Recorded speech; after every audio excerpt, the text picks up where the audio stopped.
heavy is the head that wears the Naruto headband. Welcome back to Off the Air. I'm your host, Jackson, and nothing is strange about this at all. With that out of the way, let's talk about today's main subject. Juggalos. Yes, juggalos. The enigmatic people who belong to the fan base of the Insane Clown Posse. As you may recall from the first episode of this podcast hosted by myself, Jackson, we talked about juggalos. I talked about juggalos performing home improvement tasks as a theoretical show. And this is a wise idea. Juggalo Home Improvement, as you guys are familiar with, is the name of the first episode of the podcast. It's one of my personal favorites. It's a great story. It's a great idea. And I still kind of hold to it. I still think it'd be really fun if they had a Juggalo Home Improvement show. But no, this is unrelated. Also, you will notice that it is just me today. Dan and Noah are doing, I don't know, whatever. Dan's doing something. Noah's sick or whatever. So it's just me recording this in my house at about 1 a.m. right now. What else is new? As I previously mentioned, today I want to talk about juggalos. Obviously, I want to talk about a whole bunch of other stuff. I got a list of things on my phone that are just kind of like in shambles. It's absolutely disastrous. But one of those things is juggalos. The reason being, I've watched today, mostly in the last probably hour, several lengthy YouTube videos about what's going on in the juggalo community. Important things that we all care about. And one of these things that came to mind was, first of all, the immersion of a feminist movement within the juggalo community, which I think is really neat. As much as, the initial reaction is to feminist juggalos, you're just like, feminist juggalettes. I think it's actually kind of interesting that there's like a subgroup within the community that's kind of saying, hey, we need to not be like objectified because isn't this a group about community and family? And so there's a group of people within the juggalo community who've kind of broken off, and a lot of people joined up with them, and they're well accepted now to the point where they no longer are having like, porn actors host the Miss Juggalette contest. It's little victories. The other main thing I was thinking about is when you get down to brass tacks, juggalos and communists, they're really not that different. So I posit that this year at the Gathering of the Juggalos, which is in like early August, it's in Indiana, I want to go, and I want to go to the Gathering of the Juggalos, basically in like a sickle and hammer shirt, and just talk about communism to juggalos, and have like this weird interaction. I think it'd be really fun to like film it, get Dan in there with this film lord experience, and have Noah there for his juggalo demeanor. Sorry I said that. You know what, Noah? I'm doubling down. That's a good thing, and you should be proud of having juggalo demeanor. But Noah's like he's the most punk out of all of us, so I think he would definitely act as our he would make us look cool. Because if Dan and I just went to the Gathering of the Juggalos, me in like a sickle and hammer t-shirt and him with a video camera, we wouldn't necessarily be like ostracized, because it's very inclusive, which is one of those things I keep finding, like, you keep hearing about it, every time you hear something about the juggalos, whatever reporter is doing the story, they're like, and through it all, I was impressed by just how warm and welcoming they were. Every single time you hear that, every time. So I figured we probably would be welcome, because it's kind of their whole spiel is about being a community and a family. So that's not the worry. But I feel like Noah would give us a little bit more juggalo street cred. And I want to go interact at the Gathering of the Juggalos with different signs and different little indoctrination pamphlets, and just see how juggalos react to the idea of communism. Is the main idea that I think would be really funny to explore via film. Yeah, and I feel like that'd be a good idea. It's not that far. It's in Indiana. It's just a short drive across the wasteland that is Ohio. And then across the wasteland that is Indiana. Really, the Midwest is not the best part of the country. Like, if someone was like, hey, I'm from Poland and I'm coming to America for the first time ever, I'd be like, oh, awesome, if there's anything you have any questions about or anything culturally you want to know the difference, let me know where you're going to be at, what you're doing. And then they said, I'm going to Indiana. I'd be like, you know what? You can just stay in Poland. It's probably for the best. You're not going to be impressed. And, so with that being said, we've already had the state discussion on the podcast before about, like, ranking the states. Anything in the Midwest is automatically moved to a lower tier of state. It's just the facts. We've already talked about this. It's dead and gone. We already know this to be true. So the gathering of the Juggalos, being in an inferior state, that's fine. I can't hold it against him. Juggalos in the Midwest go hand in hand. It's like Noah and not catching softball plugs that are thrown at him. Like our sponsor, Audible, audibletrial.com/off-the-air. We have a bit about that later I'm going to go over. Don't put the music in, Noah. If you put the music in, take it out. Thank you.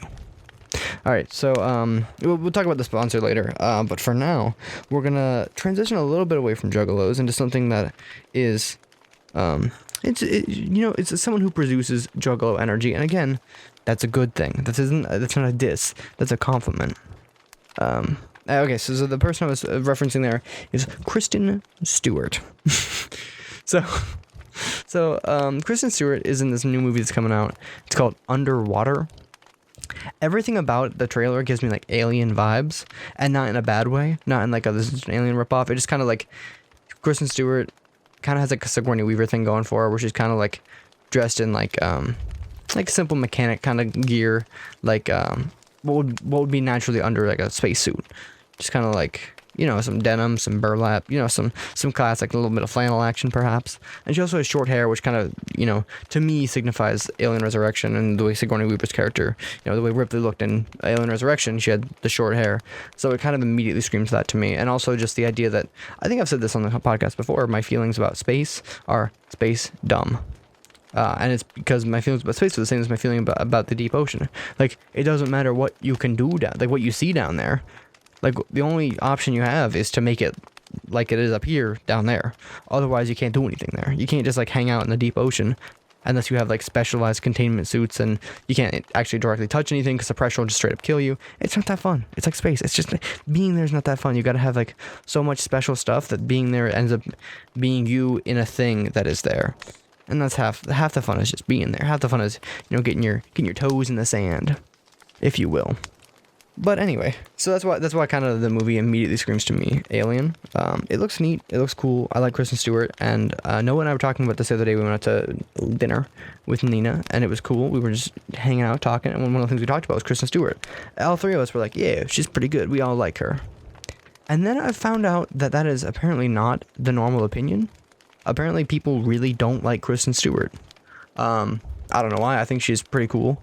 She's really pretty. She's really funny. She's got a unique delivery, like in terms of like the way she presents herself on screen. She kind of delivers everything in her own unique way.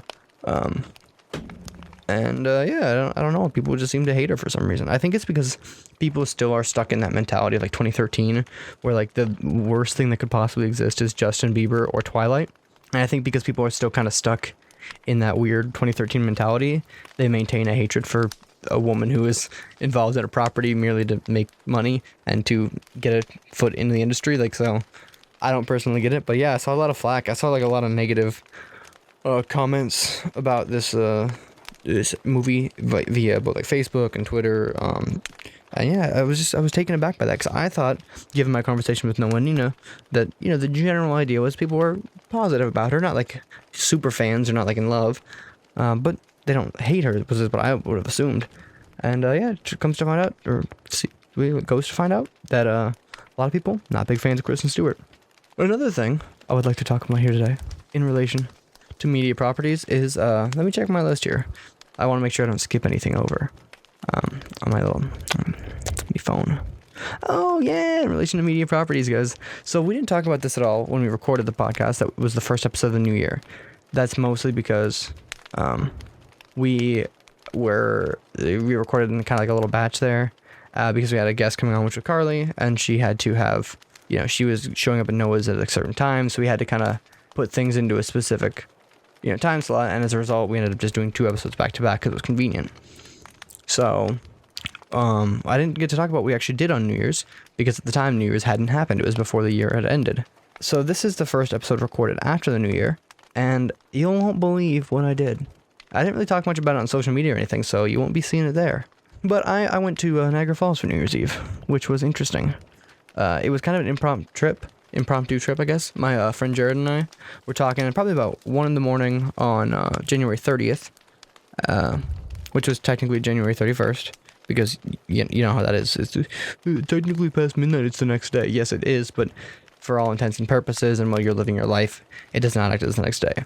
Currently, it is 1 in the morning on January 6th, but if you were to ask me, I would tell you it's January 5th, functionally.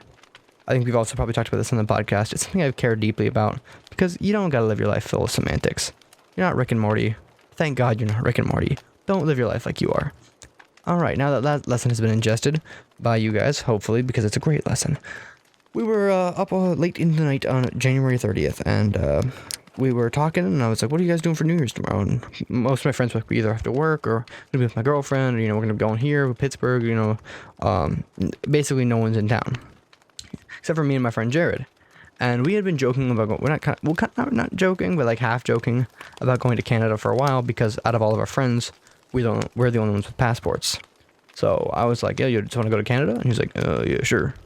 So we just, the next day at about noon, we left from my house and drove to Niagara Falls. It was really cool. We got there in the late afternoon, just kind of hung out for a bit. Just for reference, where we're living right now is about 3 hours from Niagara Falls. So we drove the 3-hour trip. We stopped, went through border security and everything. Got grilled, got the old Inquisition. Went over to Canada, and just kind of hung out for a little bit. And the actual little city of Niagara Falls is neat, but it's almost like, it almost makes you sad on a level. Because you walk through the city and you're like, this is cool, but everything here is like just a building filled with noises. On a level, like, if you ever go to, like, the Alamo even is guilty of this these days. You go to these, like, historic events and places and these natural landmarks, and you are greeted entirely with Ripley's Believe It or Not museums and Dr. Frankenstein's house with Burger King on the first floor, and there's a roller coaster on the third floor. And it's like funny when you first think about it. You're like, oh, nice, how silly is all this stuff? But then it just kind of makes you sad when you're there for a little while, because you're like, I want to see the Horseshoe Falls, Niagara Falls. I want to see this massive natural wonder. And obviously we did. We went down and watched it. It was awesome. It was a good time. But then everything around you is just like flashing lights, and it's just like these big monuments to, like, I don't know, like consumerism. It's just kind of like, I came here to see Niagara Falls. I didn't come here to play dinosaur mini golf. If I wanted to play dinosaur mini golf, I wouldn't have driven 3 hours to do it, and I wouldn't have done it within spitting distance of a beautiful natural landmark. And I get that it exists only because, like, you can only look at a waterfall for so long. And you can only exist in that place for so long. But it also just screams to me the idea, like, you bring your kids to see Niagara Falls and they just cry because you want to take them to the Ripley's Believe It or Not museum. And I don't know, I don't like it. It leaves a sour taste in my mouth thinking about it. But there were a lot of awesome things to see. Yeah, the actual falls themselves are gorgeous. It's super cool. The Canadian side is miles better than the American side. The American side is in Buffalo, first of all. Got 'em. But yeah, it's in Buffalo, and it looks over the falls, but from the back. So you see basically the headwaters leading to the waterfall. So you can see up to where the water falls off. And then from the Canadian side, you get to see the water falling off. So it's kind of, they really did get the better end of that deal. The American side of Niagara Falls is much worse, much weaker, but if you don't have a passport or if you live in Buffalo, it's probably awesome to see, because it's still a really neat area. It's still really cool, and I'm sure you can see parts of the falls. So that's what I did on New Year's Eve. And my friend and I just improv made this trip. We didn't have any plans. We figured there'd probably be something going on there, like the casino, or, maybe they'd have like a little something or other going on in the falls. Turns out they have a massive celebration. In fact, you can even look it up if you want to go to YouTube real quick and just type in like New Year's 2020 Canada. You will see where my friend Jared and I were at, which was the Niagara Falls section. They basically, it's kind of like their New York Times Square, because you know how you'll watch the American side of things, and it'll be like live from New York. It's the Rockin' Christmas Eve, Rockin' New Year's Eve. And then there's also one in like Los Angeles probably, and there's probably one like Chicago. There's like 2 or 3 that they kind of pan between, but the main one is New Year's Eve. That's where is New York City. That's where the ball drops. That's where all the exciting stuff happens. Turns out for Canada, that place is Niagara Falls. So My friend and I are just here to watch, maybe some fireworks, watch some waterfalls, hang out, have a good time, get a drink or two. And we stumble into this massive celebration that's going on that's functionally in their Times Square, including a free outdoor concert featuring Bryan Adams. And if you're not familiar with who Bryan Adams is, he's like a big rocker from the 80s. He's basically Canadian Bruce Springsteen for all intents and purposes. He's like a heartland rock type guy from Canada, big fan of Canada and all things Canadian. And so he was playing there New Year's Eve. And he actually was the one who's like rang in the new year. And then there's a big tower with like one of those, it's got a rotating dining room on top. And when it was like the countdown, like the 10, instead of the ball dropping, they had like the lifts to the tower. All the elevators started going up, and they're all on exterior elevators, so you could see them all, and they were all lit. And when they got to the top, fireworks shot out of the tower. So it was really neat, really cool experience. And yeah, it was just totally on a whim. There wasn't really any like planning on the part of my friend and I. We just kind of went because we thought it might be interesting to see the Niagara Falls, and we had nothing else going on that evening, and it turned into a really cool celebration. There was a lot of people who were partying pretty hard. I had to drive home, so unfortunately I had like one beer at 6 p.m. and that was my record of partying for the evening. But I still had a good time. The nightmare part came in. Looking on the GPS to get there, it was a 2 hour and 48 minute drive. Probably took us about 3 hours. I think we stopped for like snacks once. Plus with the border crossing took an extra couple minutes. So yeah, it took us about 3 hours even to get there. And then we were just going to drive home as well after midnight. We were just going to get back in the car and head out. We got home at a little bit after 7 in the morning. We left at about 12:30. So we were there driving home functionally for 7 hours. A majority of that, though, about an hour and a half, 2 hours of that time was trying to get out of the parking lot because the roads were all blocked off. So we're trying to get out of the parking lot, and so is everyone else who parked, obviously. Everyone's trying to get home, everyone's trying to get somewhere. So every car is trying to leave the parking lot at the same time, and the problem is no cars can leave the parking lot because the roads are blocked for a little bit. And then once the roads are not blocked, every parking lot's leaving, so, cars are leaving one or two at a time, and it's just a whole nightmare trying to get your car into the procession. We ended up getting through it once the car started moving before too long, because we were parked towards the front of the lot.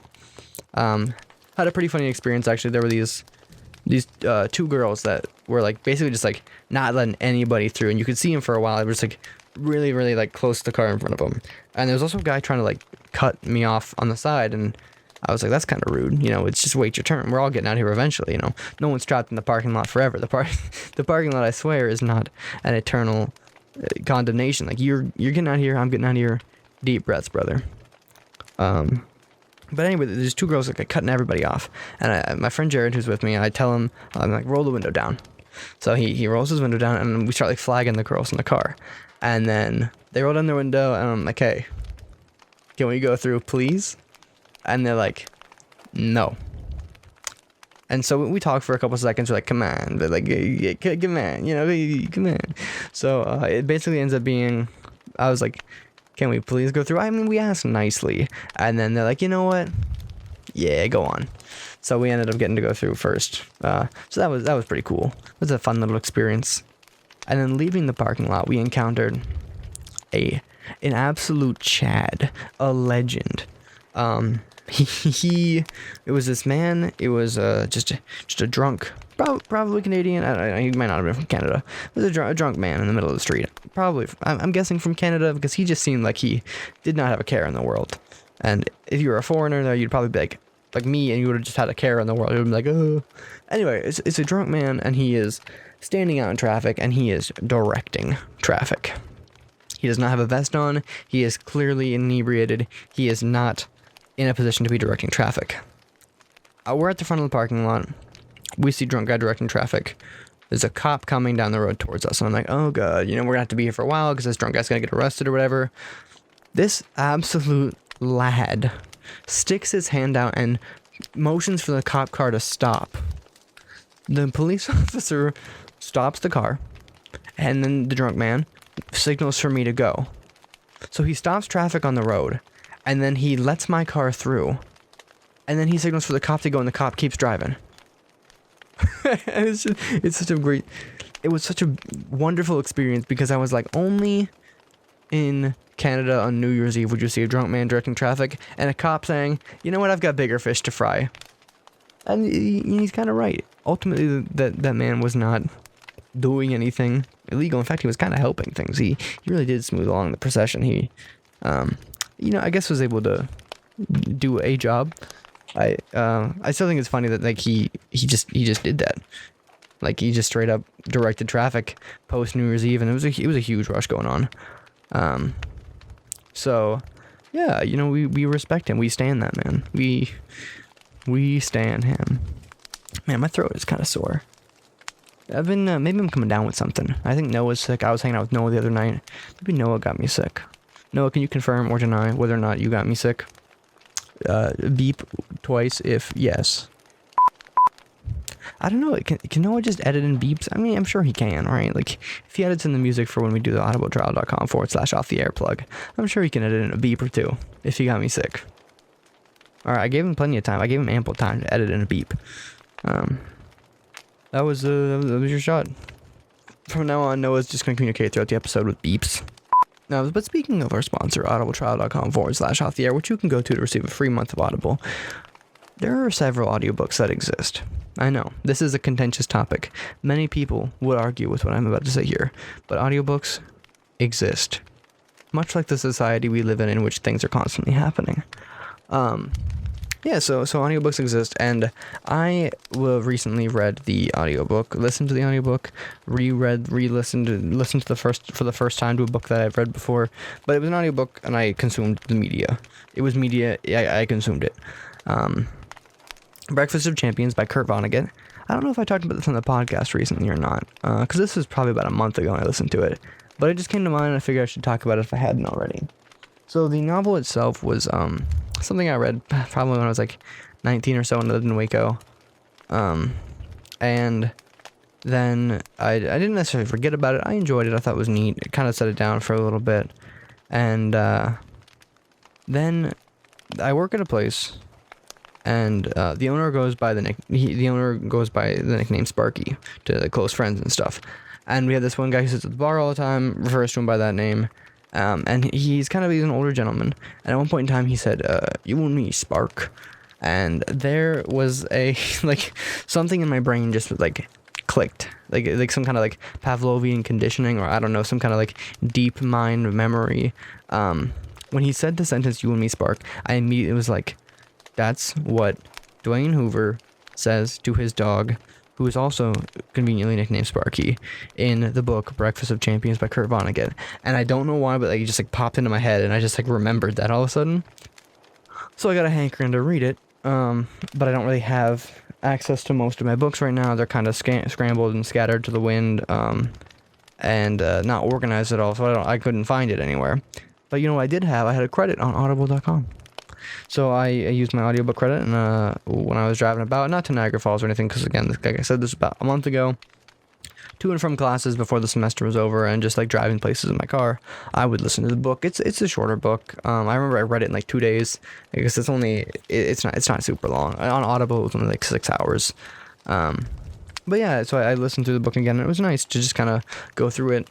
In terms of audiobooks, I would recommend it because the story itself is good, but it suffers from the fact that the novel itself was originally published with several pictures inside, and you can flip through them and you can see the pictures, but in audio format it doesn't carry through. Instead, there's an attached PDF that downloads when you download the audiobook, and you can take that PDF and you can sift through it to find the images as they appear throughout the novel, but that doesn't quite work correctly, because then you're trying to sift through images and you've already gotten sorry. You're trying to sift through images, and every time you open the PDF, it starts you back at square one, and you're not sure where you are, so you just power click next through it. And then if you're listening to it while driving, you can't really do that when you drive. So when you're done driving, you have to sit in the car and flip through PDF files just to see what the images were. And it's just a whole hullabaloo. That's a one just part of the book I would recommend if you listen to it audio wise. Just forget about the PDFs. It's not worth sifting through them, or maybe sift through them all at the end for fun. But yeah. So I would I don't know. I'd recommend the book. It's got a good story. It's kind of fun. It's interesting, neat concepts. not super like sci-fi or anything. It's mostly just a little bit more philosophical, I guess, than anything else. But yeah, you can get it for free if you go to audibletrial.com/off the air. Or if you don't want to use your free token on that, you can use it on any audiobook. And if you're a member, you get a discounted price. So bada boom, bada bing, bada boom. You know how it goes. Another thing I will say is I don't have a beer of the day, as previously discussed. I really haven't been doing that too much lately.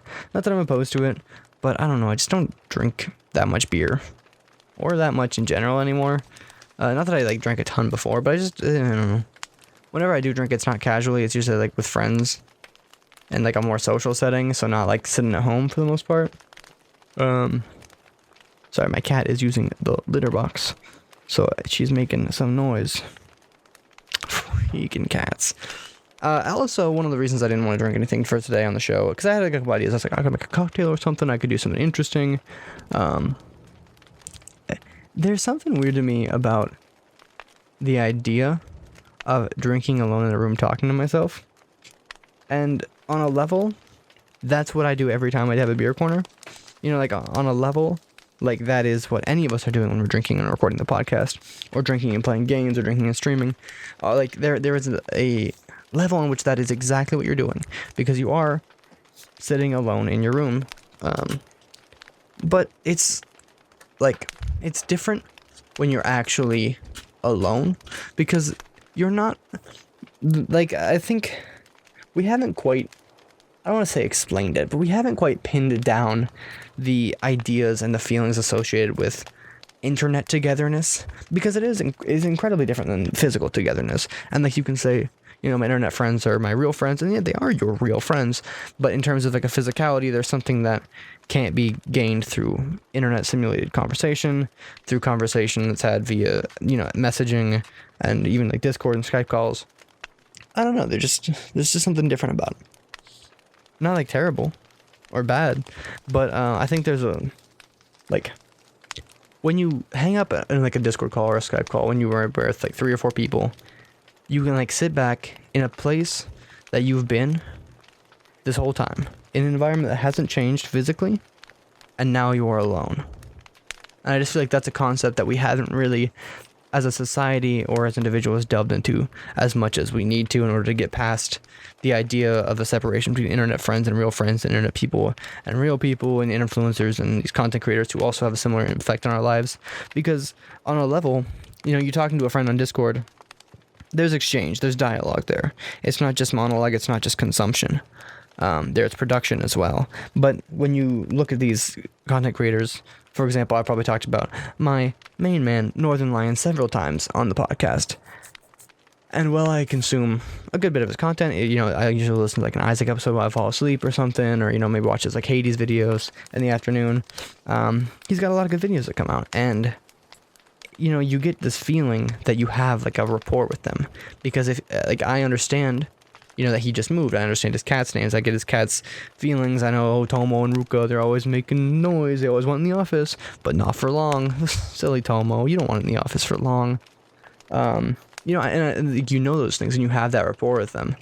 But on a literal level, you do not. It is a one-sided mirror. It's a one-way street. And I think that's something that doesn't get discussed to the level that it needs to be discussed. Because instead, I think that people have this inclination to just write it off as kids being teens and being little, you know, influential, or not, you know, not influential, I guess, but easily influenced, easily swayed teenagers, and that's just how they are. That's just how things be for kiddos. Instead of actually looking at it and being like, maybe because the method of consumption of media has changed so drastically in between generations, to the point where people who are, you know, my age and the age of the younger listeners, we look at things and we see things as almost innately more personal because of the production of content and the consumption of content, you know, via sources like YouTube and Discord, where we are not only talking to people that are our friends and making friends, but we're also consuming people's personal life media, almost like a reality show style, but even more personal than that, because it is a genuine, you know, stream of consciousness. There's not a lot of editing in some of these videos. Some of it's literally live, you know, something like live streams.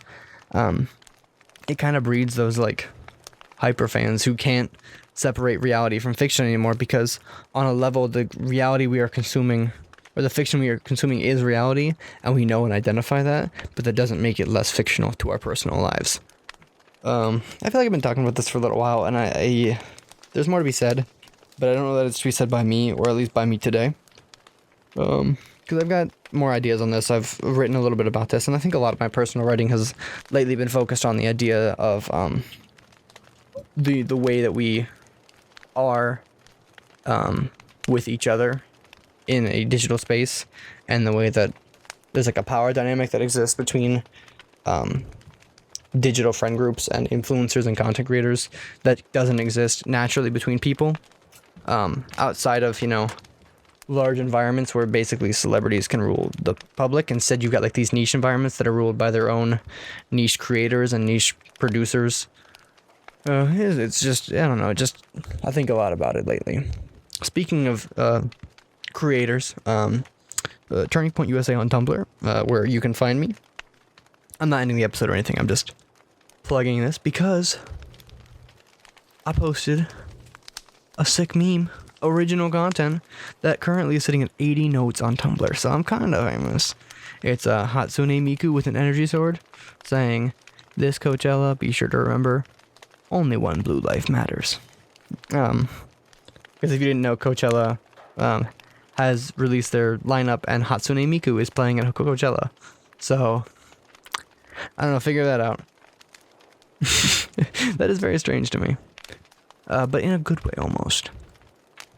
Let me consult my notes here and see what was done. Now, I do want to say I don't have that much in terms of notes, and everything I have is 1 or 2 words, and I also am looking at it and I have exhausted every topic on the notes. Interesting how that works. But also interesting how if I send in a 30-minute episode to Noah and say, "Noah, here's my idea for episode," he'll be like, "That's going to bonus content. Do you want that? Do we want that as a group, as a people group?" I don't think so, guys. I think you want this. I think we need this. So, we're going to talk instead about something else I'm passionate about. Cats. I got another cat recently. I don't know that I talked about it much on the podcast because... Hello. Sorry, that's a little kitten. I got a kitten recently. This is a kitten I didn't talk about, and I still haven't really posted any pictures or anything of her, slash him, of them, because when we first brought this cat in, they weighed about 1.5 pounds, and they were at least 3 months old. That's bad. That's really bad. That's like, she was probably, I'm pretty sure it's a girl, but, you know, you can't really tell with really young cats, especially not like emaciated really young cats. But I'm just gonna say she for the purpose of discussion here. Hello, little kitty. She was incredibly emaciated, like death's door style emaciated. So for the first like week or so, she hardly did anything outside of wake up, eat a ton of food, and then fall asleep. And then she just slept for a while. So, you know, I wasn't sure that she was gonna make it. Obviously, you know, gave her all the treatments, dewormed her. Gave her like heartworm medication, gave her flea medication, tick medication, all the works, all the different worms and parasites and things that cats don't want. We gave it to her, so she managed to gain some weight pretty quickly. She now weighs about 5 pounds, I would say. She's pretty hefty. And it's been almost exactly a month since we brought her in, so she's put on weight quick once we got the worms out of her and once we got the food into her. She eats like 1 pound of chicken livers a week, as well as, you know, her cat food. So she's definitely she's cultivating mass, as the kids say. But yeah, I was really worried about her, so I didn't really like talk too much about having this kitten or like anything, because I wasn't sure she was gonna make it. Now she's pretty good. She's living the life. Definitely has no will to go outside. She's immediately become docile and domestic. Not so much with my parents. She doesn't really let them pet her or hold her. But she loves me. I don't know if it's because I went out to the barn when she was pretty much dead and just like picked her up and brought her inside, or what, but she is a fan. My mom, whenever I walk by, my mom always jokes, my keys are jingling. My mom always jokes and says, "Tu es mi madre," to the kitten, or like when she's trying to voice the kitten, I don't know why the kitten speaks Spanish, but I don't know. So my mom always says, whenever, just because basically this cat follows me everywhere I go, and like if I'm laying in bed, she'll come up and just like sit next to me. She'll like crawl on my legs. She'll like, if I'm sitting in my chair, she'll come up and sit next to my desk, or like not really on my lap too often. Just because she fell off like once, because she fell asleep and then rolled over, and then she was not very happy. Nah, it's pretty cute though. So we got that going on, and then I still have my my classic cat, Loud Cat, who is still around. And in fact, they're both on my bed right now. But that's kind of one of the things about bringing a new cat into the house. You can't guarantee that two cats will ever get along. Like in fact, sometimes they will just actually hate each other forever. Most of the time, two cats will tolerate each other one way or another. But you know, you can't make cats be friends. And that's kind of the thing. You can't just be like, all right, here's a kitten. Are you excited? Because my cat, first thing she did when she saw the kitten was hiss at her and run into the other room. And, you know, that's what she's pretty much did for the first week. She, every time she'd see the kitten, she'd hiss and run away. Wouldn't be in the same room as her. Wouldn't be nearby. As time went on, she's gotten to the point where now she'll growl at her. If the little kitten comes too close, she'll, like, hiss or, like, growl, you know, make some noise. But, like, right now they're sitting on the same bed together. They're, like, 4 or 5 feet apart, so they're not, like, next to each other. But they, the big cat tolerates the kitten. It's been getting better and better, so I figure within a couple months they'll probably just be all buddy-buddy. Although, I don't know. The big cat has never really been a huge fan of other cats. I know I had another cat for a while when I was in Austin who got out and went into the wild, and then I saw him again before I moved, so he's thriving. But yeah, she warmed up to him after like 2 months, so... but I also think that he was a larger male cat, so she kind of had more of a problem with it. This is just like a female kitten, and so she's just like, yo, whatever. Like, I could eat you. Yeah, she's pretty cute. I'll probably post some pictures to the podcast Discord, or maybe on my Tumblr, not on Tumblr famous. If I don't forget about you guys first, because now that I'm a Tumblr superstar. I don't know that I've talked about the idea of Tumblr fame before, but it is one that I think out of any platform, being Tumblr famous is my favorite, because when you're famous on like Instagram, you can get money through advertising, you get money through like, you know, your little contracts and your sponsors. Same thing goes through YouTube. YouTube gets your ad revenue, and you also get your, you know, sponsorships from Raid Shadow Legends that are, you know, par for the course with the platform. You know, Twitter as well, you can get sponsored. And you also get ad revenue. Facebook, same thing. Which weird to me that you can make money on Facebook now. But you can. And, yeah, you go to Tumblr. And first of all, people can't check how many followers you have. So no one knows who's actually Tumblr famous outside of people who just consistently get large amounts of notes. That's it. Like there's no tell. There's no like guarantee to see like, okay, who's Tumblr famous now? Like who's made it? Who's hit the Tumblr famous mark? Nobody knows. It's just kind of like thrashing about in the dark, and then you see somebody's name like 6 times, you're like, oh, I guess they're famous. And there's no way to monetize it. The site itself does not have ads, and because your follower count is invisible to everyone but you can't really leverage that to content creators. Or, you know, media things that'll give you sponsorships, also because of the means of content production. It doesn't really lend itself well to sponsorships. What are you doing? Am I supposed to be in bed? Did I break the rules? I'm sorry. As an update, the kitten I was talking about previously has crawled off the bed, walked next to where I'm sitting in my chair, looked at me, and then she has thrown herself on the ground while staring at me. Are you done? Are you revolting? Are you dying? Is this it? No. Alright. Godspeed. I'm gonna take a picture. This is actually really cute. She's just throwing a little fit. As kittens are wont to do. Hey, look here. For the camera. You look kind of like a jackal. Look cuter. Can't you? Your whiskers are stained or something. Alright. No, don't edit that out. Photo procured. photo sent to my friends via Snapchat. Put that on my story. And I'm going to, right now, as I am recording this episode, I'm going to drop this photo into the introductions channel on the Discord. Let's see. Do this thing. Ooh. So I don't officially have a name for the kitten. I've been calling her Gibby, like Gibby from iCarly, because she just loves eating chicken giblets, like chicken livers and gizzards and all that bad stuff. She loves them, and they're good for like sick cats too. Organ meat's high in like those kind of things that sick animals need.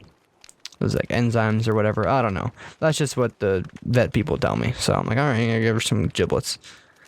So I started calling her Gibby. Gibby's kind of stuck. I like Gibby. I think the idea of naming my cat Hatsune Miku is pretty good too. Just a lot of great names that could be given to a cat, but Gibby is just okay. It's an image of Gibby is in the Discord in the introduction server. Go take a peek at it, lads, whenever you get the chance. If you know, you know. If you don't know, you don't know. First one to see it in the introduction server after the release of this podcast gets nothing. You get nothing. Don't at me. Don't mention me. Just do what I don't do. Whatever. Just look at the picture of the cat. She's cute. So that's Gibby. Well, I was talking about something before she came over here and yelled at me. Oh well. Sometimes we be forgetting. Because when you have like 3 people, you can backpedal pretty easily and be like, oh, what were we talking about? And you kind of like grab little points of conversation to pull onto. When you're by yourself and you lose your train of thought, sorry, bucko, that's it for you. It couldn't have been that great. I only really talked about the cat as a distraction because I was probably running out of things to say on it in hindsight, if I had to imagine. Or maybe I wasn't. Maybe I was just getting started. Maybe that was just the beginning. Who knows? Certainly not me, but you guys all do, because you guys all heard me say it. Noah, beep twice if you think I had a lot more to say on that subject. Ooh, wow. Oh, it was about being Tumblr famous. Thank you, Noah. Yeah, just being Tumblr famous is useless. You get nothing from it. There's nothing to do with it. You just become slightly more recognizable on Tumblr until you change your name, which you can do at will, or change your avatar, which you can do at will, and then everyone forgets who you were. So, I don't know. What's the point of being Tumblr famous? Clout, really? It's just all about the clout. Let me check my Tumblr followers real quick, because I know it can't be more than like 50. I got nobody on here. So if you would like to join the ranks, oh, I got 65 followers. Would you look at that? I'm popping off. As to how many of these are like porn bots or whatever, I'm not. I'm just gonna not look at them all, because then that's probably like majority. But I got 65 Tumblr followers, so I'm famous. That's pretty great. So I am recording this on Fingers in His Ass Sunday, which is something that I have, we're going to start doing again this decade. We cut it off for about a year after, Tumblr banned, adult content or whatever, and you couldn't even say bad words on the site. But now, we are once again starting the decade off by standing Fingers in His Ass Sunday, where you listen to the soundtrack with Sans Undertale and Komaida Danganronpa of the Undertale soundtrack theme for Asgore, with the sick rap just over it about Kanye West and his pleasures. If you don't know, you don't know. If you do know, you know. If you don't know, look into it. It's great. It's a wonderful holiday, celebrated weekly. In concurrence with Energy Sword Sunday, many people think that Energy Sword Sunday cannot exist at the same time as Fingers in His Ass Sunday, but I guarantee you there is no ill will between the two of them. Energy Sword Sunday can gladly exist in the same day. In fact, why can't they have both? Why can't they have energy swords? So that's all. I just got to put that out there. It's important to me that we all know that that's a holiday that we're celebrating again every week. So every Sunday, no matter what, rain or shine, we celebrating. We be celebrating. But as I talk, my throat is getting more and more raw, and the fact that I know for a fact Noah beeped twice earlier when I told him to beep twice if he got me sick fills me with rage. But what can I do, He's there and I'm here, and we are interacting with each other solely through internet dialogue, which I spoke about earlier, being impersonal regardless of its personal nature. Whack. 46 minutes of content has been created so far. You know, if you would be so kind as to listen back to the first Jackson solo episode, you'll see that we've done significantly better than previous Jacksons have done. Previous Jackson, there really was only one airing. It was just me the one time. But yeah, I feel like that time was pretty rough. It was pretty choppy, and I ended up just kind of like talking blankly forever, and the episode came out really short. But I feel like this time I've actually had a good bit to say. Now, granted, past like the 40-minute mark, I don't know that I've added much to the conversation. But leading up to the 40-minute mark, I feel like I had several things that were worth talking about to be said. See, the thing about the having several other co-hosts is you can run things by people. Excuse me. You can say something along the lines of, hey, should we talk about blank? And then they can immediately say no. And then you edit that one sentence out of the podcast and everything's fine. But if I were to just be like, today I'm going to talk about controversial subject, then no, we just had to edit out like the 5 minutes that I spent talking about it and hope I didn't call back to it later on in a bit. I think I'm pretty good about not going all out with controversial subjects, because there are several, you know, because we do be living in a society in which things are constantly happening. But you know what's not controversial? D&D. D&D is something that the people love. The people love Dungeons and the people love Dragons. Combine those two, and you've got something the people will continue to love. Recently, I have acquired the quest book, the campaign book, if you will, for Curse of Strahd, which is a 5e edition of Ravenloft, which is a very well-known quest from early D&D that involves basically a vampire castle. Basically, you play Castlevania. If you like Castlevania, well, boy, do I have a D&D campaign for you, because you go throughout the land surrounding Ravenloft in the fabled country of Bavaria.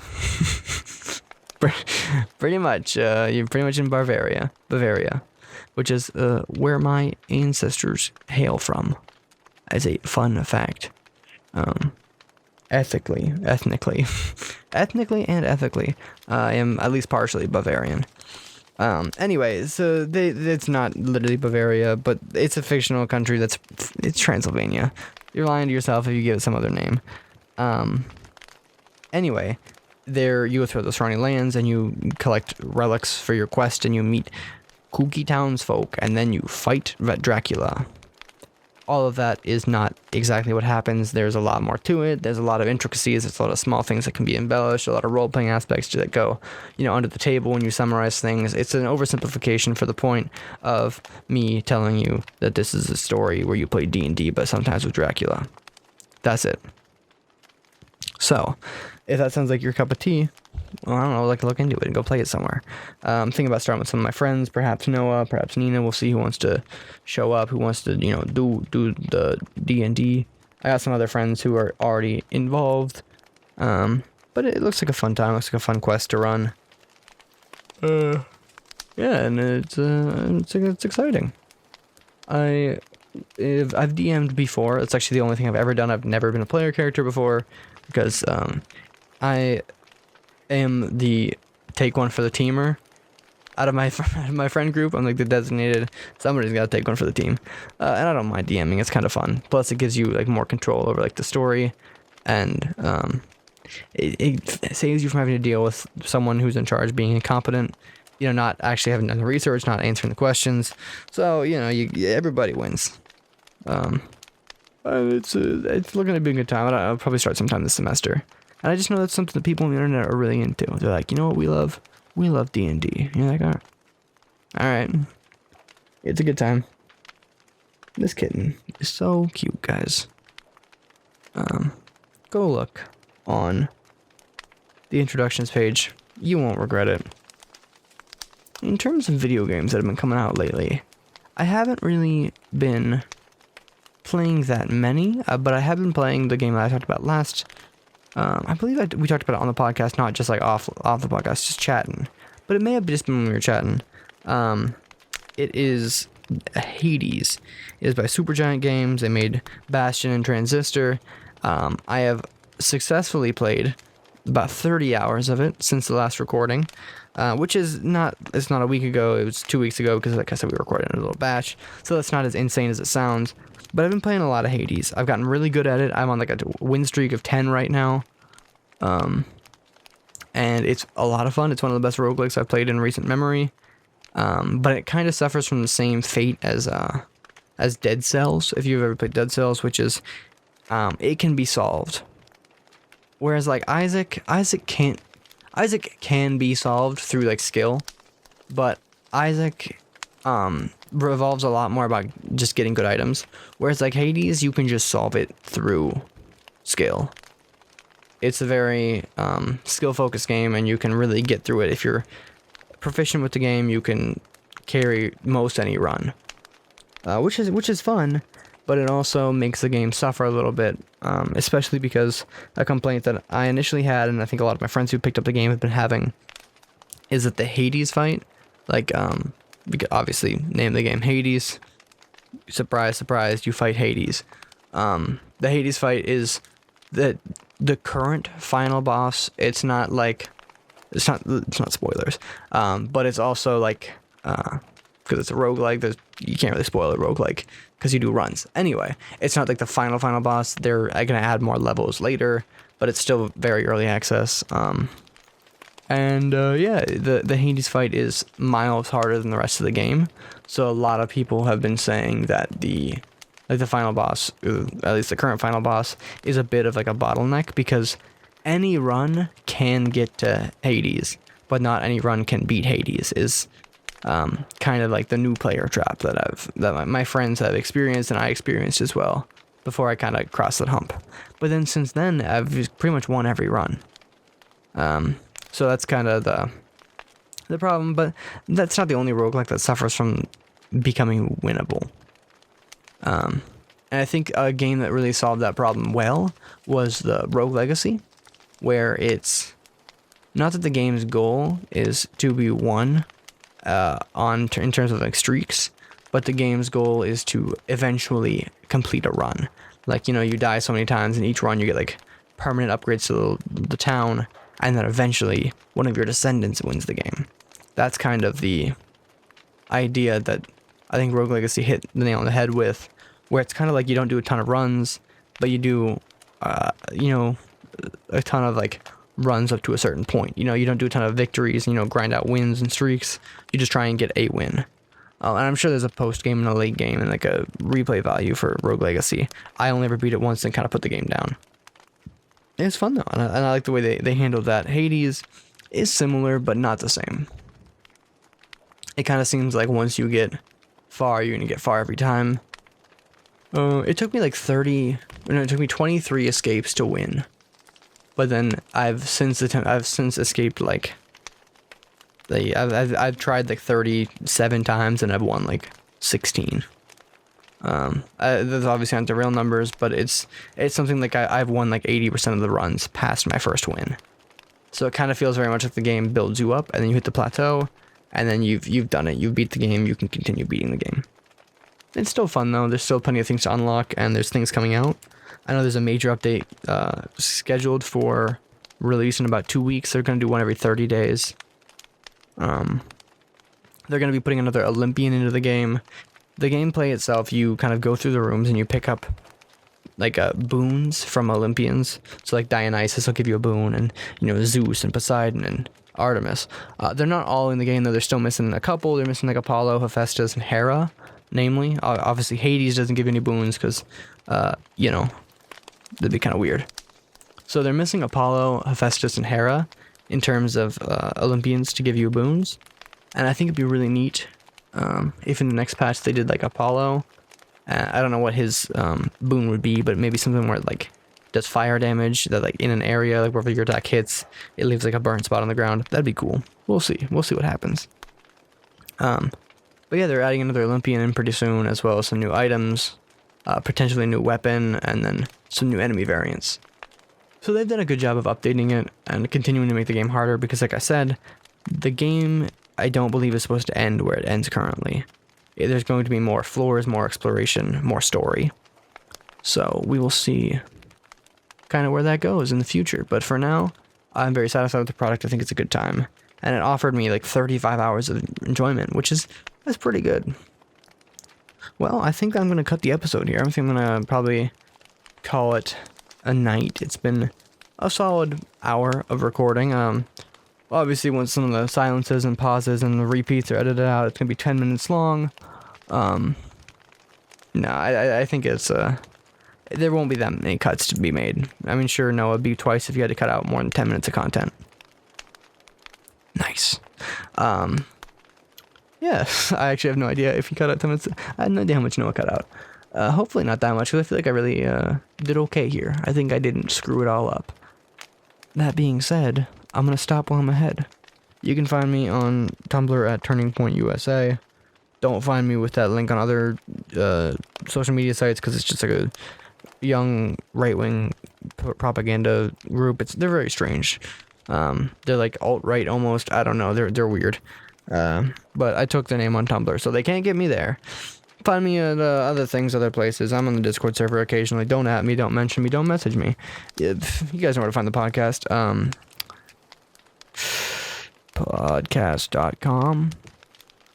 It's like offtheair.com. OTA podcast on one of the social medias. Off the Air podcast on another one. If you're first time listening to the podcast, it's not usually just me. Also, why'd you start listening to like episode 73? Yeah, there's plenty of places to find the. I'm just gonna look for the podcast on Twitter. Let's see. It is on Twitter. It is at the Off the Air. So you got me there. There's a Facebook page. There's other stuff going on for it, and yeah, you just find the podcast, guys. If you're new, thanks for listening to me rant for an hour. This isn't what normally happens. Like I said, there are two other co-hosts who are typically here, Noah and Dan. You can find them places. Noah usually puts all the plugs in all the links in the description that you need to click on anyway. So if you're watching via YouTube, you can click on them there. And if you're watching via the Apple Podcasts, Google Play, you're watching through any of those sources, you can just click on the links there to find the podcast information in other places, as well as my social media links. Podcast available where most all podcasts are found. Just listen to it. This has been another episode of Off the Air. And don't forget, heavy is the head that wears the Naruto headband.